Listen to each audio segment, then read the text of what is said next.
শেখ হাসিনার মোক্ষম প্যাচে Yunus and company চিত। কুস্তিতে চিত হয়ে গেলে সে হেরে গেছে বলে ধরে নেওয়া হয়। ইউনূসের অবস্থা সেই চিত হওয়া কুস্তিগিরের মতো। গত ১.৫ বছর ধরে, বিশেষ করে ১৭ই নভেম্বর তারিখে অপরাধ ট্রাইব্যুনালে শেখ হাসিনার মৃত্যুদণ্ডের রায় বেরোবার পর থেকে ইউনূস অ্যান্ড কোম্পানি শেখ হাসিনাকে ফেরত পাওয়ার জন্য একেবারে আদা জল খেয়ে নেমে পড়েছে। তাদের পররাষ্ট্র দপ্তর চিঠির পর চিঠি দিচ্ছে ভারতকে, ভারত তার জবাব পর্যন্ত দেয়নি। একটু ভুল হলো, শেষ চিঠির জবাবে ভারত শুধু বলেছে খতিয়ে দেখছি। আমেরিকা যুক্তরাষ্ট্রের শাসন ক্ষমতায় এখন আছে রিপাবলিকান পার্টি। এই পার্টিরই একটি সংস্থা, তাদের একটি সংগঠন ইন্টারন্যাশনাল রিপাবলিকান ইনস্টিটিউট গত সেপ্টেম্বর অক্টোবরে বাংলাদেশে একটি নির্বাচনী জরিপ করেছে। জরিপটি খুবই ছোট আকারের, মানে তেমন বেশি সংখ্যক মানুষ নিয়ে এই জরিপটি হয়নি। 18ই নভেম্বর 2025-এর সর্বশেষ চূড়ান্ত তালিকা অনুযায়ী বাংলাদেশের মোট ভোটারের সংখ্যা 12,96,95,183। এর মধ্যে জরিপটিতে নেওয়া হয়েছে মাত্র 4,985 জনকে। তার মধ্যে আবার 54% মানুষ মতামত দিতে অস্বীকার করেছেন। অর্থাৎ 46% মানুষ, ওই যে মোট বললাম যেটা, যে 4,985 জন, তার মধ্যে 54% মানুষ মতামত দেননি। তার মানে 46% মানুষ তাদের মত দিয়েছেন। এই সংখ্যাটি হয় মাত্র 2293 জন, যা কিনা বাংলাদেশের মোট ভোটার সংখ্যার কত পার্সেন্ট জানেন? 1% নয়, 0.5% নয়, এটা হচ্ছে 0.0018%। এই 4,985 জন মানুষকে অরিজিনালি বেছে নেওয়া হয়েছিল বাংলাদেশের 8টি বিভাগের 63টি জেলার মধ্যে থেকে। প্রায় 64 জেলা আছে, তার থেকে একটিতে নেই। জেলাওয়ারি হিসেবে তাহলে গড় ভাগ আসে প্রতিটি জেলার ক্ষেত্রে মাত্র 79 জন। একটি জেলায় মাত্র 79 জনের মতামত নেওয়া হয়েছে। আবার তাদের মধ্যে 54% কোনো মতামত দেননি। তার মানে আমরা যদি ধরি মোট মানুষ হচ্ছেন 100 জন, সেই 100 জনের মধ্যে থেকে 79 জন, মানে 79 জনের মধ্যে থেকে 54%, অর্থাৎ 43 জন বাদ গেছে। থাকলো কতজন? মাত্র 43 জন বাদ গেলে থাকে 79 থেকে 43 বাদ গেলে 36 জন থাকে। তার মানে গড় হিসাবে একটা জেলায় মাত্র 36 জনের মতামতের উপর ভিত্তি করে তৈরি হয়েছে এই জরিপটি। কে তৈরি করেছে? IRI, international Republican institute. তারা আবার নিজে এই জরিপ করেনি, একটি স্থানীয় সংস্থাকে দিয়ে এই জরিপটি করিয়েছে। যে স্থানীয় সংস্থাকে সেপ্টেম্বর অক্টোবর 2025 সালের জরিপ পরিচালনার দায়িত্ব দেওয়া হয়েছিল, তার নির্দিষ্ট নাম IRI, মানে আমেরিকার ওই প্রতিষ্ঠান রিপাবলিকান দলের, তারা সেই রিপোর্টে উল্লেখ করেনি যে কাদেরকে দিয়ে করেছে। কি বলেছে জানেন? সেখানে শুধু বলা হয়েছে, the survey was conducted on behalf of the International Republican Institute Center for Insights in Survey Research by a local research firm. অর্থাৎ জরিপ IRI সেন্টারের ইনসাইটসের ইনসার্ভে রিসার্চের পক্ষে একটি স্থানীয় গবেষণা সংস্থা এই জরিপটি করেছে। এর 2-3 বছর আগে 2023 সালে IRI একটা জরিপ করেছিল, তারও পরে আরেকটা করেছে। সেখানে স্থানীয় সংস্থা ইনোভেটিভ রিসার্চ অ্যান্ড কনসালটেন্সি এবং রেড স্টোন সায়েন্টিফিক নামের সংস্থা দুটিকে তারা এই জরিপের কাজ দিয়েছিল। এবার নয়, সেগুলো শেখ হাসিনার শাসন আমলে। তখন ফ্যাসিস্ট শাসনে নাম প্রকাশে ভয় ছিল না, ভয় ছিল তো সেই জন্য তাদের নামটা প্রকাশ হয়েছিল। আর এখন গণতান্ত্রিক জমানায় সবাই ভয় পেয়ে গেছে, সেই জন্য তারা নাম দেয়নি, যদি এরা কোনো বিপদের সামনে পড়ে। অন্য কোনো সংস্থা এমন জরিপ করলে ছুঁড়ে ফেলে দেওয়া হতো, কিন্তু এটা নামি সাহেবদের জরিপ, তার উপর আমেরিকার ক্ষমতাসীন রিপাবলিকান দলের অভ্যন্তরীণ সংগঠনের জরিপ। তাই এই জরিপের একটা ওজন আছে, এবং এটাকে যদি আমরা ধরে নিই যে এটাকে একটা দেশের বিরাট সংখ্যক মানুষের মধ্যে তাদের নিয়ে একটা কোন দিকে হাওয়া বোঝার জন্য, হাওয়া জানার জন্য জরিপ, সুতরাং এর একটা ওজন আছে। এই সার্ভের উপর ভিত্তি করে বাংলাদেশ নিয়ে ট্রাম্প প্রশাসনের নীতি পরিবর্তনের বড় সম্ভাবনা আছে, সেটাও আর একটা কারণ। 2 দিন আগে আর এক রিপাবলিকান থিঙ্ক ট্যাঙ্ক মাইকেল রুবিনের বাংলাদেশ বিষয়ের মতামত ট্রাম্প প্রশাসনের ওপর কি প্রভাব ফেলতে শুরু করেছে ও ফেলছে সে বিষয়ে একটি প্রতিবেদন করেছি গত পরশু। তার সঙ্গে সঙ্গতি রেখে এই জনমত জরিপটিও মার্কিন প্রশাসনের ওপর কি প্রভাব ফেলতে পারে সেই বিষয়টি দেখব। সেই সঙ্গে ভারত ও আমেরিকা যৌথভাবে দোহার বৈঠকে যে লাইন নিয়েছে, যে বার্তা দিয়েছে বাংলাদেশকে নিয়ে, সেটিও এখানে দেখব। আইআরআই এর জনমত জরিপে আওয়ামী লীগ বাদে বাকি সব দলের জনসমর্থনের কথা বলা আছে। বিএনপির জনসমর্থন তাদের মতে 33%, জামাতের 29%, এনসিপি তাদেরও আছে, ইসলামী জোট, এমনকি জাতীয় পার্টির কত ভোট সব বলা আছে, কিন্তু আওয়ামী লীগ নেই। কারণ সেপ্টেম্বরে অক্টোবরে এই সার্ভে যখন হয়েছে তখন নির্বাচনে আওয়ামী লীগের যোগদানের সম্ভাবনা প্রায় ছিল না। এখন ডিসেম্বরের শুরুতে সেই সম্ভাবনাটা উজ্জ্বল হয়েছে। আমেরিকা লাইন পাল্টানো শুরু করে দিয়েছে, ভারতের সাথে তাল মিলিয়ে বাংলাদেশকে নিয়ে একটা সিদ্ধান্তে পৌঁছতে আসছে এবং সেই সম্ভাবনা দিন দিন উজ্জ্বল করা হচ্ছে। তাহলে আওয়ামী লীগের জনসমর্থনের পাল্লা কতটা ভারী সেটা দেখার কোনো উপায় কি এই আইআরআই জরিপে আছে? হ্যাঁ আছে, তবে ঘুরিয়ে সোজাসুজি নয়, বুঝে নিতে হবে।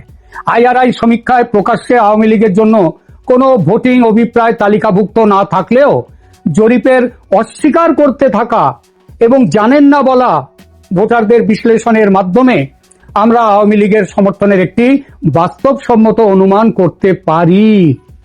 আগেই বলেছি, জরিপের মধ্যে নেওয়া 54% মানুষ কোনো মতামত দিতে অস্বীকার করেছে। আচ্ছা, কেন এই অস্বীকার তার স্পষ্ট কারণ কিন্তু কোথাও বলা হয়নি।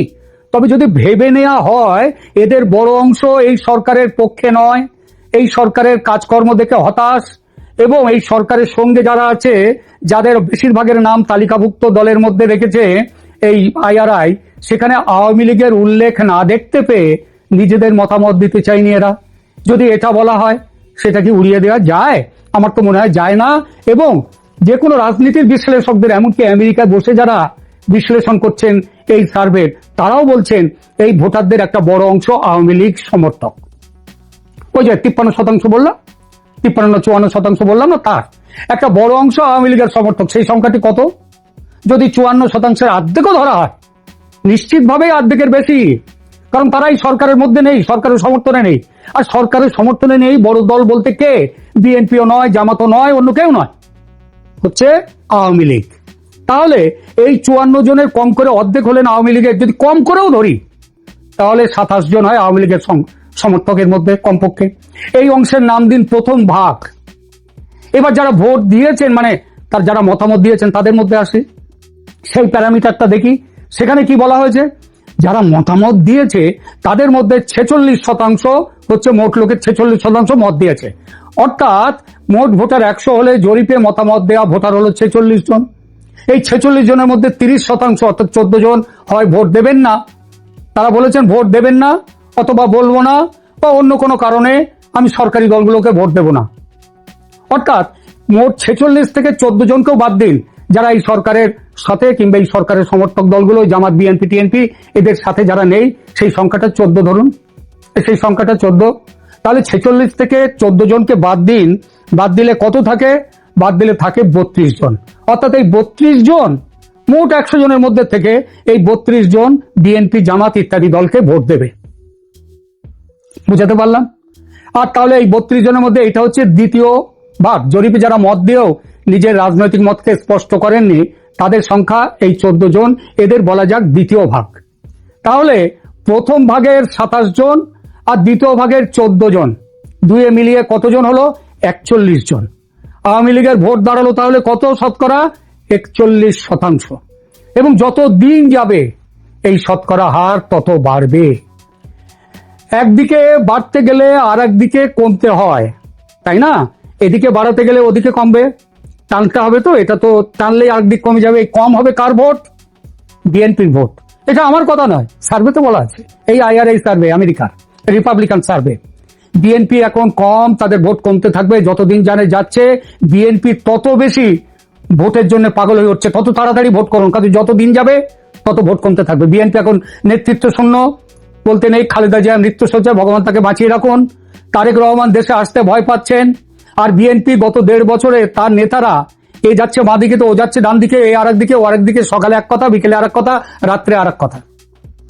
তার সমর্থন প্রবল বেগে। আর এই চাঁদাবাজির জন্য গত 1.5 বছরে বিএনপি এত দুর্নাম কুড়িয়েছে যে তার জনসমর্থন প্রবল বেগে নিম্নমুখী। এবং সবচেয়ে বড় কথা, বিএনপি আগে ছিল মুক্তিযুদ্ধের পক্ষের সৈনিক। জেনারেল জিয়াউর রহমান মুক্তিযুদ্ধের পক্ষের সৈনিক বলে তাদের একটা দাম ছিল, তাদের একটা নাম ছিল, তাদের একটা ভূমিকা ছিল। কিন্তু গত 1.5 বছরে মুক্তিযুদ্ধ বিরোধী শক্তির উত্থানের বিরুদ্ধে মুখ বুজে থাকা শুধু নয়, সেই শক্তিকে, মুক্তিযুদ্ধ বিরুদ্ধ শক্তিকে পরোক্ষ এমনকি বহু ক্ষেত্রে প্রত্যক্ষ সমর্থন দিয়ে বিএনপি নিজের পায়ে কুড়ুল মেরেছে। বিএনপি মুক্তিযুদ্ধের পক্ষীয় শক্তির গৌরব হারিয়ে নিজেদেরকে রাজাকার বন্ধু হিসেবে প্রতিষ্ঠিত করেছে।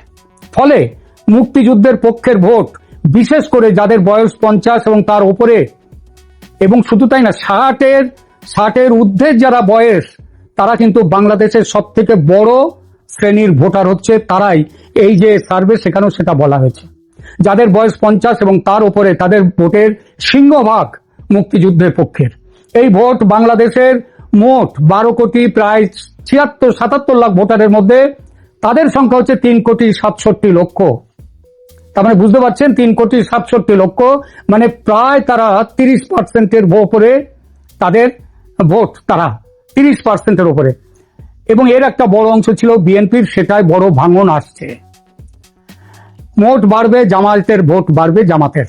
বিএনপির কেটে যাওয়া ভোটের একটা ভালো অংশ আসবে জামাতের পক্ষে। এই ভোট কাদের?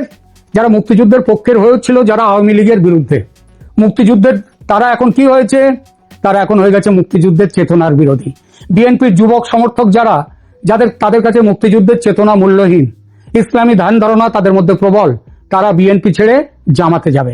আর বেশ কিছু বিএনপি ছেড়ে আওয়ামী লীগে আসবে। কিন্তু এই সমস্ত রকম পারমিউটেশন, কম্বিনেশন যাই হোক, শেষমেশ আওয়ামী লীগের পক্ষে 40%-এর বেশি সলিড ভোট।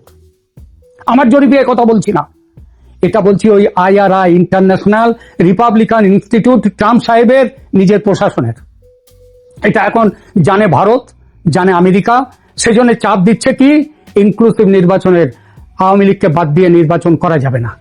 আর ইসলামী শক্তি, জামাত শক্তি, এমনকি বিএনপি, তারা চাইছে কি, এখন জামাতও চাইছে তাড়াতাড়ি ভোট হোক।